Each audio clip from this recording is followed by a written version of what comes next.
Hello, everyone. My name is Mick Wolford, and I am in History 216 at Muskegon Community College. For my topic today, I have the Battle of Stalingrad. This battle nearly lasted 200 days, and more than 2 million lives were taken because of this battle. Already making it one of the deadliest battles in human history. It changed the entire course of World War II and might possibly be one of the most important battles to be fought. Period. Not trying to take away other battles that happened, but I do have to say that after doing my research on this one and knowing what I know about the other ones, this one might take the cake. But that's neither here or there. Anyways, I'd love to get more in depth with you guys.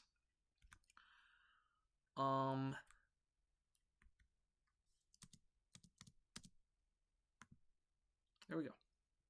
Sorry, my screen recording was acting up. Hitler's campaign.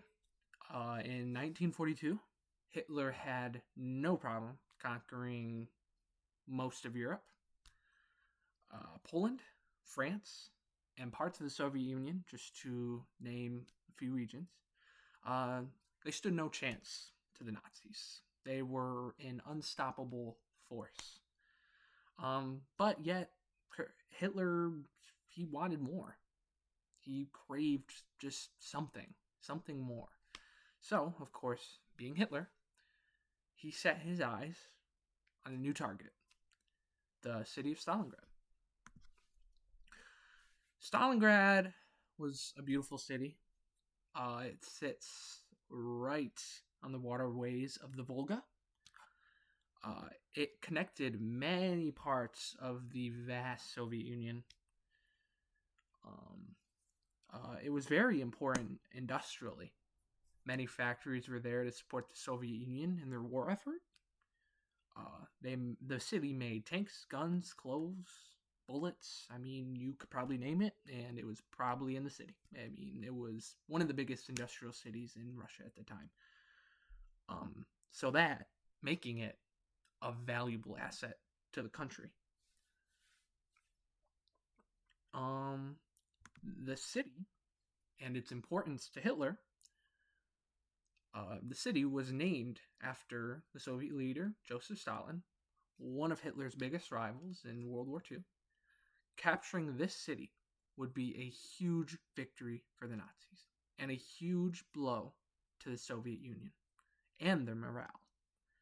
Hitler knew that Stalingrad wasn't just a symbol for the Soviets. It held a huge importance to them. It was very close to the oil fields in the Caucasus. So whoever controlled Stalingrad figuratively could control the flow of resources there in that region, especially oil. Which, I mean, if you have war, you're going to need oil.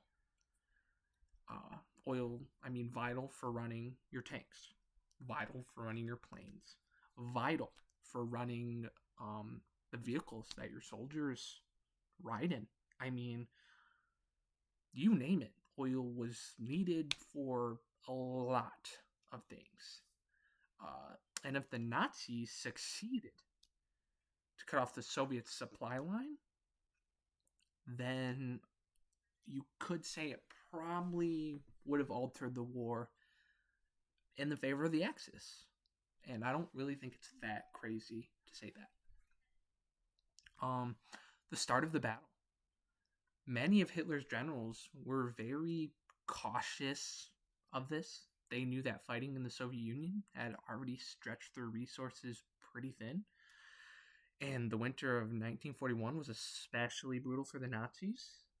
It took a very heavy toll on them, but for the Soviets, it proved that they were tougher and could fight much better on their homeland. because they had that home field advantage. But Hitler wouldn't listen. He wanted the city at any cost. He believed that taking the city would give the Nazis a huge advantage and possibly of ending the war on the Eastern Front, which also, again, I don't really think it's that crazy to say that. If you knock out the Soviet Union, I mean, what else do you have? As summer approached in 1942, Hitler ordered his army to move toward the city, and his men were confident. They had already defeated much of Europe and thought Stalingrad could be another easy victory for them, another easy target. Little did they know, they were very wrong. This battle would end up being one of the longest and bloodiest battles in history and change the course of World War II. On August 23rd, 1942, the Battle of Stalingrad began. With a massive airstrike from the German Luftwaffe, thousands of German planes filled the skies, dropping explosives on the city. In just a few hours, much of the city was destroyed. I mean, schools, hospitals, neighborhoods, factories. Nothing was safe. As thick smokes covered the streets, thousands of men, women, and children lost their lives on the very first day. This is day one. And already, just absolute death, destruction, chaos everywhere you go, everywhere you look. And this was just the bombings on the first day. Thinking, I mean, the Nazis thought that this would weaken the morale of the Soviet Union. It did. But in reality, yes, it did. But, I mean, Stalin gave a chilling order to his army after this. Not one step back. He commanded his troops to fight to the death, to defend every inch of Stalingrad, no matter the cost. And that is a pretty chilling quote that I found. And I mean, it does give you hope. Thinking if you are on the battlefield, if you are sitting in your, destroyed home, I mean, what else are you going to think, I mean, why not believe? And I think it's really chilling to say, but in a good way, though. It's in a good way, though. Not chilling in a bad way, but, as the smoke cleared, however, German ground forces moved in. They expected little resistance since much of the city from the first day was already destroyed. And since they won so many battles before this, they weren't really that worried about a Soviet counterattack. So, of course, they kind of charged in with their noses held high. The Soviets were, in fact, waiting for them all along. The civilians to fight back. And this war effort is a really big civilian one, I'd like to say. Lots of civilians involved. And we're going to touch way more on this later. But I just want to kind of get that out there that the civilians will be back. And this was a very strong war effort for civilians. To the Soviets, though, it was more than just a name. It was a symbol for them. To Hitler, it resembled the ultimate victory over Stalin, taking the city. If he could take the city, then it would show the world the end of the Soviet Union. And the Nazis, would just flat out be unstoppable.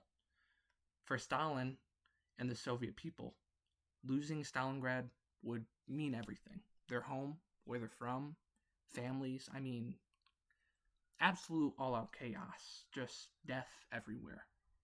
Probably the worst scenario for the Soviets. And it would also be humiliating for the Soviets, showing the world the Nazis were winning the war. This was kind of the point where it really could have gone either way. But if the Nazis would have beat the Soviets. I think if the Nazis would have beat the Soviets here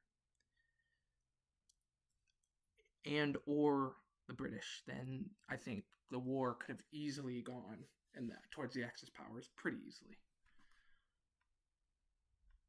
But I mean, to them, this was more than just who won. It was a battle of pride, power, and survival. The Soviet Union needed to defend Stalingrad not just for strategic reasons, but to show their people and the world that they could, still win the war. Losing it, it would give the Nazis control over the vital resources the Soviets needed to win. Much of the city helped in aiding the army. Even the civilians, they helped by building barricades, digging trenches, and some even joined in the fighting. It was more than just soldiers fighting. It was for everything. This was the tipping point of the war, and either way, it may change how they would live life forever. And it's just a crazy thought of just losing your home. I would hate to be in that situation. Many of the German officers, however, looked at the Soviet Union in a different way. They thought they were weak for the most part, and they did not expect such fierce resistance that they received. The Soviets were preparing for this moment, though. They learned from their previous defeats that the Red Army was recognized. New tactics were developed, and they were more ready to defend their homeland than ever. The defense of Stalingrad was unlike anything the Germans faced throughout the war. The Germans were very used for kind of straightforward battles, open ground, maybe they took some cities, but it's with little resistance. Battles like this the Nazis weren't really used to it. The Soviets used tactics like urban warfare to fight the battles, which is just, I'll get more into what urban warfare is just in a little bit, but they turned the ruins into their playground and were ready for the Nazis to attack. Urban warfare, like I said, snipers hidden in the rubble, waiting for the Nazis at any given time. And another one called hugging the enemy, which is another tactic used by the Red Army, which meant they stayed as close to the Germans as possible, fighting them as tightly as they could, which made it very hard for the Germans to use their air force and artillery without risking hitting their own men, but also making it very hard for them to breathe. You can't get a chance to catch up. You can't get a chance to regroup because they're always on you. You're always fighting, no matter what. It turned everything into a battlefield very quickly. And the Soviets knew the city better than the Germans. They could use everything to their advantage in turning each building really into a fortress. Civilians also played a huge role, like I said earlier, helping defend the city with any weapon they could find. For the Germans, Stalingrad became a nightmare. After expecting such a quick victory, here, and like previous, how their victories were like practically every day, they instead found themselves fighting for every inch of ground. As the weeks dragged on, the fighting became more brutal, and the German soldiers kind of started to give up on this hope of winning quickly. By late September, the Germans controlled about 90% of Stalingrad. It definitely seemed like victory was in reach, but not as quickly as they wanted it. But the Soviets were far from finished with fighting this battle. They had no plan on giving up. Soviets still held key parts of the city, like factories and supply depots. Most of the industrial zone had become a chaotic scene, filled with rubble, ruined buildings, damaged roads, And like I said, rubble just everywhere, filling the entire area.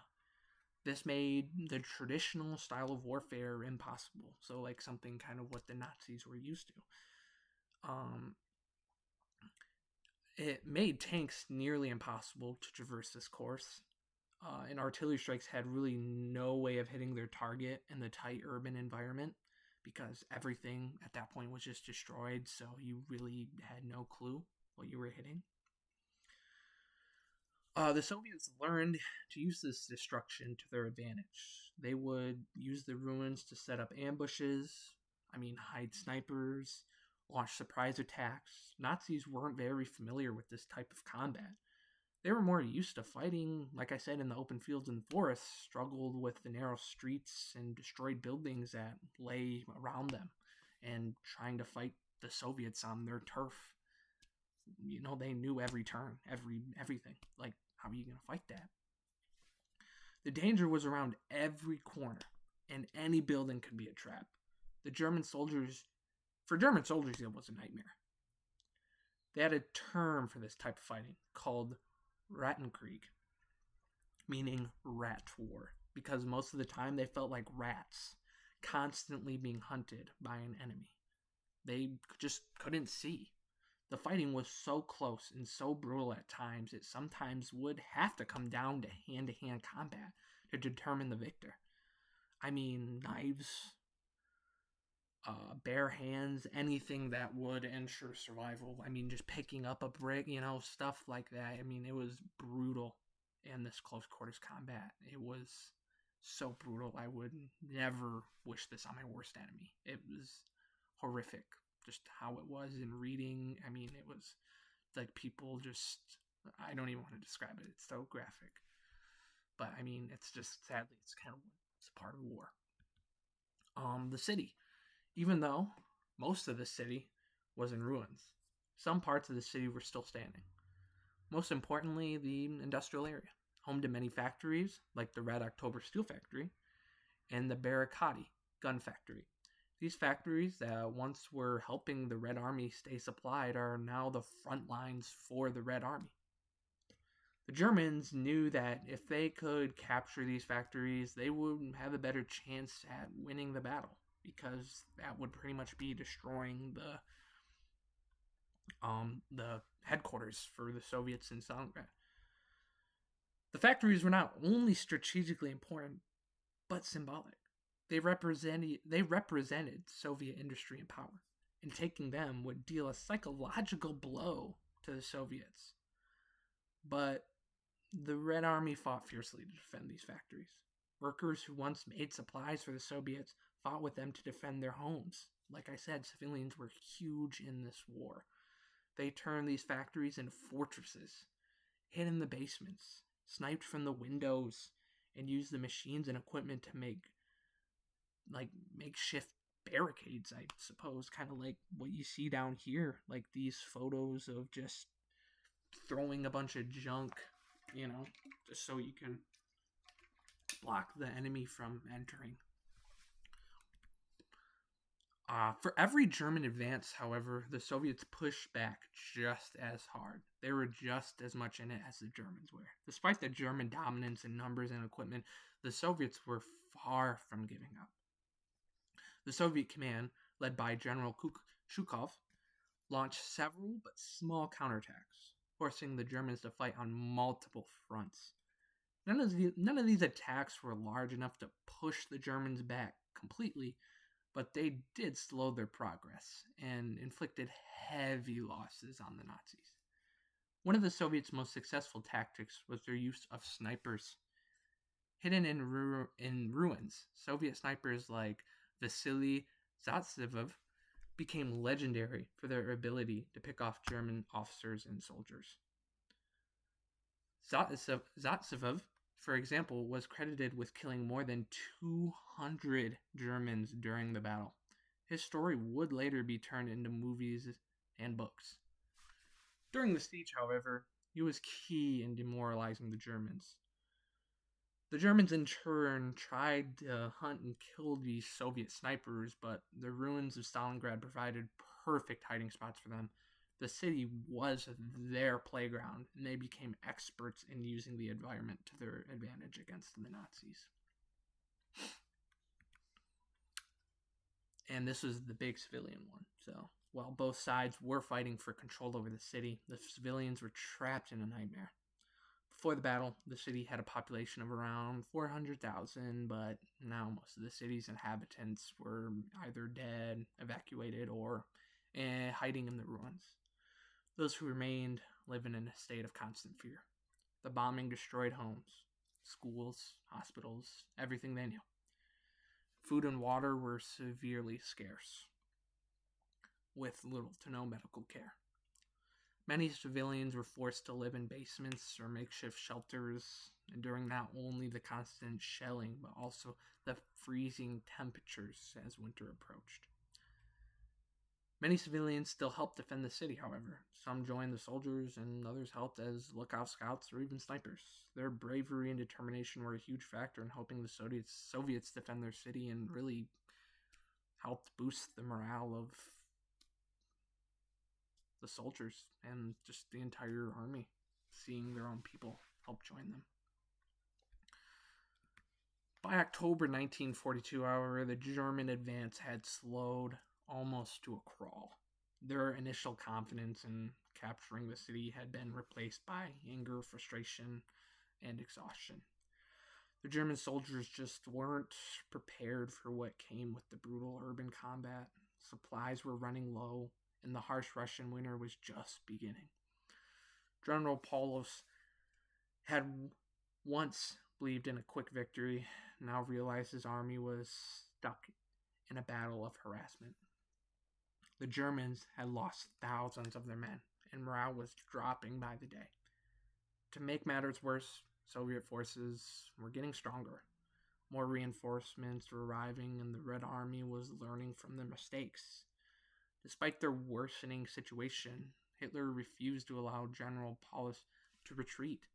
He believed the German army could still win if they just pushed harder. Hitler sent more troops and supplies to Stalingrad, but it wasn't enough. The longer the battle dragged on, the more and desperate the situation became for the Germans. Hitler's obsession with capturing Stalingrad blinded him to the reality of what was really happening on the ground. His insistence on holding the city at all costs would lead to one of the greatest disasters in military history. While the Germans were struggling for tooth and nail, the Soviets were preparing for something much bigger than what was happening. Soviet generals, including Zhukov, had been planning a massive counteroffensive for months. This plan, known as Operation Uranus, would encircle the German Sixth Army and trap them inside the city. But for now, the Germans didn't know what was coming. They were focused on winning the street-to-street battles and holding their positions. Meanwhile, the Soviet reinforcements, including fresh troops and tanks, were gathering outside, preparing for the moment they would strike. As the siege dragged on, both sides suffered massive losses, but the tide was about to turn. The Soviets had survived the initial German push, and the resistance had bought enough time for a massive counterattack to be prepared. The battle was entering probably one of its more important phases, and the Germans had really no idea what was happening, and their worst nightmare was about to begin. Operation Uranus would soon be unleashed, and the fate of the Sixth Army would most likely be sealed, and they didn't know it yet. By October 1942, Stalingrad was far from the city it was. It was a battlefield of warfare. Horror, violence. Anything you want to put there, that's what it was. The fighting was so close, personal, and relentless that both sides suffered an unimaginable amount of casualties. This war was from a battle. This war, I totally missed the thought of what I was trying to say. Far from a battle, fought in the open. That's what I meant. Every street, building, floor was its own war zone. I mean, there was no getting away from it. Nowhere was safe. The struggle turned into the bloodiest chapter of World War II. As the battle continued, I mean, the city became more and more affected by the destruction. Because, I mean, the bombing raids kept happening. Things like airstrikes, artillery turned the city into a pile of rubble. It was estimated that, 40,000 civilians were killed in the initial air raids. And the survivors were trapped in the ruins alongside the soldiers. The German Sixth Army, under General Paulus, had seized most of the city, like I said, about 90%. But the Soviets were far from defeated. The Soviet 62nd Army, commanded by Vasily Chukov, established their stronghold within the ruins. Chukov famously said, "For us, there is no land beyond the Volga." Again, these Russians, they can say some chilling stuff. Some stuff that'll make you die for them. Making it clear that the Soviets had no intentions of letting their city be taken, their way of life be destroyed. And this determination by the Soviets made things...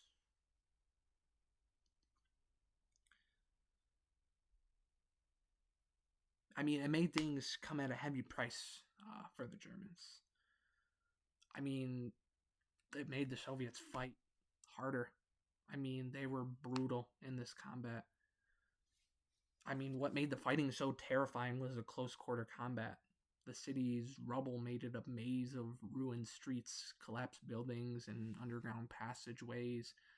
The very close combat became ultra-violent between the two armies, and it was warfare in the rawest, most primal form, really. German soldiers used to the open battlefields and the blitzkrieg tactics were caught off guard by the Soviets' offensive style. The Soviets knew the city better than the Germans and turned it into a huge advantage. Knowing every pile of debris, every basement, every crawlway, it became a death trap for the advancing Germans, and they really didn't even know.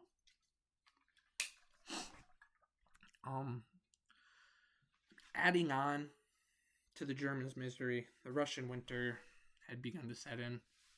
The temperature in Stalingrad dropped well below freezing, with some nights reaching as low as minus 22 degrees Fahrenheit.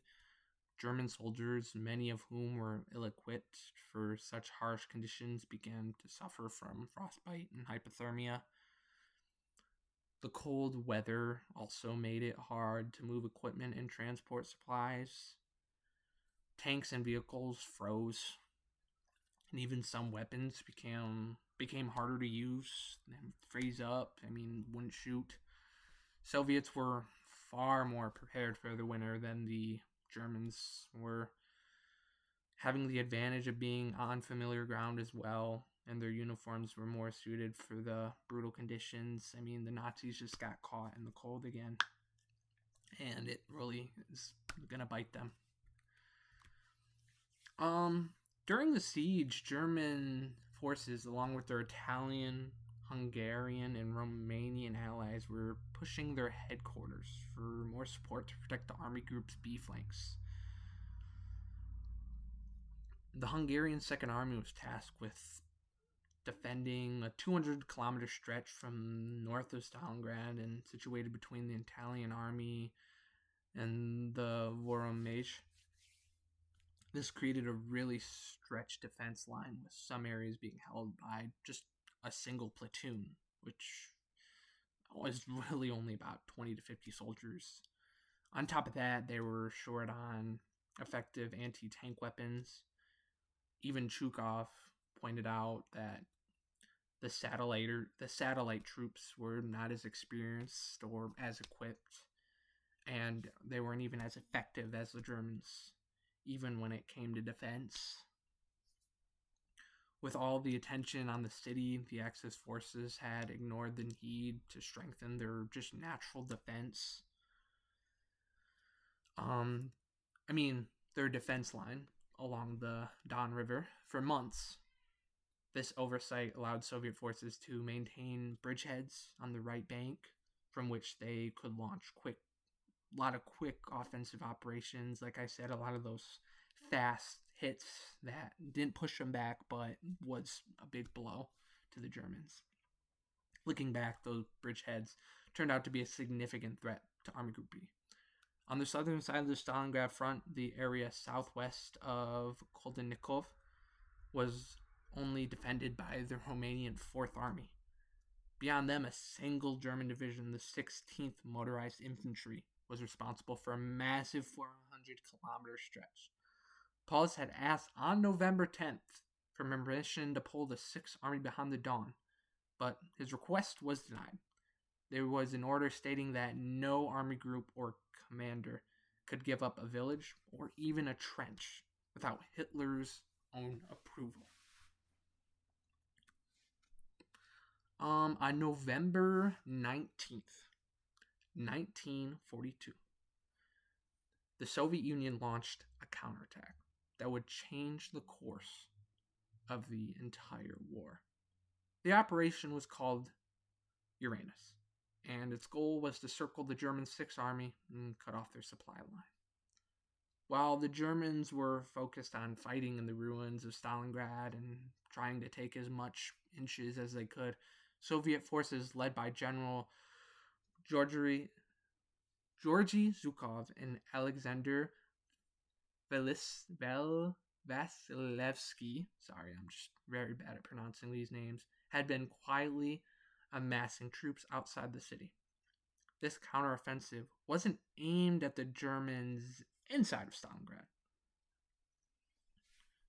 but it targeted the weaker flanks on the Germans, which are the ones I mentioned earlier with the B flank and the Hungarians, and they were targeting them for the most part. Guarded by the Axis allies. So, like the ones I mentioned earlier, Romania, Hungary, the Italian forces, like those groups that were just the far weaker ones. These units were, like I said, less well equipped, less motivated, less trained, and far more vulnerable for attack. There was just so less of them that, I mean, it kind of made it a point of reason to attack. Like, a no-brainer, really. The Soviets struck with just the most overwhelming force probably you could ever see. I mean, using over 1 million soldiers, 1,500 tanks, and thousands of artillery pieces. Within hours, the Romanian and Italian forces just, I mean, they crumbled. With the weight of the assault, the Soviet tanks plowed through their defenses quickly, outflanking the German 6th Army. By November 23rd, the northern and southern forces of the Soviet Union had already met at the town of Kalik, closing the trap around the Germans in Stalingrad. In just 4 days, the tables have turned severely. The German 6th Army, sent to capture Stalingrad, was now surrounded by seemingly no way out. I mean, nearly 300,000 German troops were trapped inside the city, cut off of supplies and reinforcements. This was the beginning, you could say it was definitely the beginning of the end for Hitler's forces inside of Stalingrad, is kind of this point right here. German General Paulus and his officers were in shock. They never imagined the Soviets launching such a massive counteroffensive. Now they were trapped with no way out, no chance for resupply. Just it was them, and that was it. Paulus requested an immediate retreat, but his request was met with a harsh response from Hitler. And Hitler refused to allow the 6th Army to withdraw, insisting they fight until the very last man. He declared Stalingrad a fortress and asked Paulus to hold the city at all costs. Kind of like we kind of knew that was going to happen. Hitler believed that the German Luftwaffe under Hermann Goering could support the trapped army by air, and Goering promised that they could deliver the necessary supplies, but Stalingrad needed around 700 tons a day. In reality, Goering could manage 70 to 80 tons on probably one of their better days. So supplies, of course, are going to start dwindling. And they're going to start running low. Temperatures, and we're also in winter, so temperatures are going to drop day by day. The situation started to look desperate for the Sixth. And they were also short on food and water, ammunition, medical supplies, everything they needed to survive. Hunger was also starting to set in. They were so low on food. Frostbite started to become a daily reality. It wasn't uncommon to see soldiers just frozen to death in their trenches or just dead because of diseases. Yet despite the worsening conditions, Hitler's orders still did not change when death was very apparent for his army. Paulus, very loyal general, didn't exactly as Hitler said. Despite knowing his army had no chance of survival, as the circle tightened, the German Sixth Army became increasingly isolated. The only possible hope left was a rescue mission by the German forces, but as days went by, that hope was really no longer there. But in December of 1942, a rescue mission was launched to break the Soviet encirclement and save the Sixth Army. The operation was codenamed Winter Storm, and it was led by Field Marshal Erich von Manstein. His task was to break through Soviet lines and make it to Stalingrad with a relief force. Manstein's troops made some progress at first, pushing for Stalingrad during the harsh winter. They even managed to get within 48 kilometers of the city. But, the Soviets were well aware of the rescue mission and threw everything they had to stop the Germans. Soviet tanks, artillery, arrived in waves to counter Manstein's advance. Despite the initial success, Operation Winter Storm was, again, a failure. Manstein's forces were stretched too thin, and the Soviet forces were just too much for the Germans. It was just a disaster from the start. The relief force they were forced to withdraw, leaving the Sixth trapped. Paulus and his men were now truly by themselves. Any hope of escape pretty much vanished.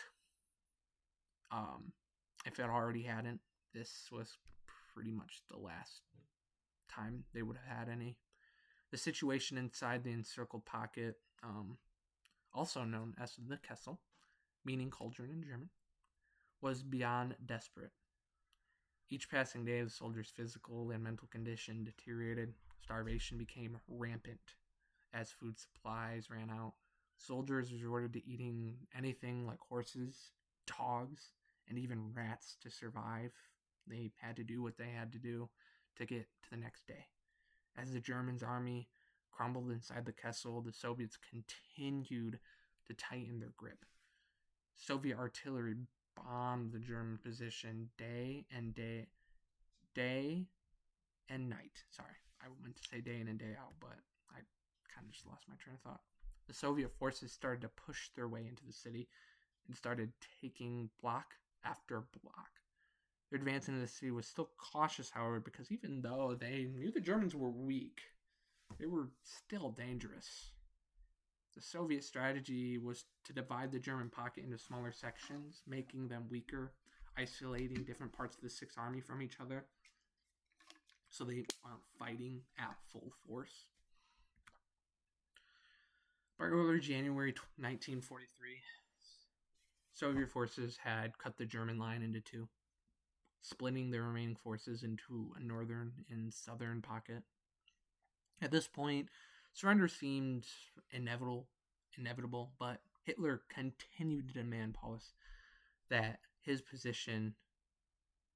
he hold his position. The Soviets, however, were offering terms of surrender to Paulus and his men, but Hitler told Paulus to reject any such offer, insisting the Sixth Army fight until the very last man. As Soviet forces closed in, the German forces continued to try and resist them, but most knew the end was near. Many German soldiers were sick, starving, freezing, began to surrender. Soviet soldiers were shocked at the condition of the German troops. Many were starving, frostbitten. Some could barely stand on their own without help or something to hold them up. It was kind of a sight to see, really. On January 31st, 1943, General Paulus, now promoted to Field Marshal by Hitler, finally made the decision to surrender. Hitler kind of had this idea that if he promoted Paulus to inspire, that it would inspire the general to fight to the death. No German field marshal had ever been captured alive, and Hitler had expected Paulus to commit suicide rather than fall into the Soviet hands, but Paulus chose to live. His army in ruins. I mean, there was no supplies left, and his men facing certain death. He knew he either had to surrender or kill pretty much every single last one of his men. On February 2nd, the last remnants of the German Sixth Army gave up to the Soviets. Out of nearly 300,000 men who had been trapped in Stalingrad, only about 91,000 were still alive, and most of those captured would never return home, dying in Soviet labor camps. Over the years to come, and 6,000 of them would return to Germany out of the 300,000 that were first trapped and the 91,000 that surrendered. Only 6,000 came home. The Soviets, on the other hand, lost a staggering 1 million soldiers in the battle, and about 40,000 civilians in the battle as well. The Battle of Stalingrad was over. It had been a catastrophic defeat for Hitler and the Nazis. But Germany lost one of their most elite fighting forces in the Sixth, and the psychological blow was immense for Hitler and the Nazis. Just seeing that happen, just them pretty much get crushed. The Soviets, meanwhile, showed the world that they were just capable. They were capable of defending their homeland, and that they were capable of defeating the once invincible German army that were so undefeatable, Stalingrad marked the beginning of the end for the Nazis, and from this moment, the tide would turn in the favor of the Allies. Here's my sources. I had fun reading, catching up. I would have put a Call of Duty game in here, but I didn't because I don't know. I'm sure, there's not really a source, but that's kind of my connection to this. Is I knew about it from Call of Duty World at War, but when I kind of saw the opportunity to really give this battle a deep dive, I definitely hopped on it, and I'm very excited I got to look into this and share all my findings with you guys, and I hope you enjoyed, and have a good day, and thank you.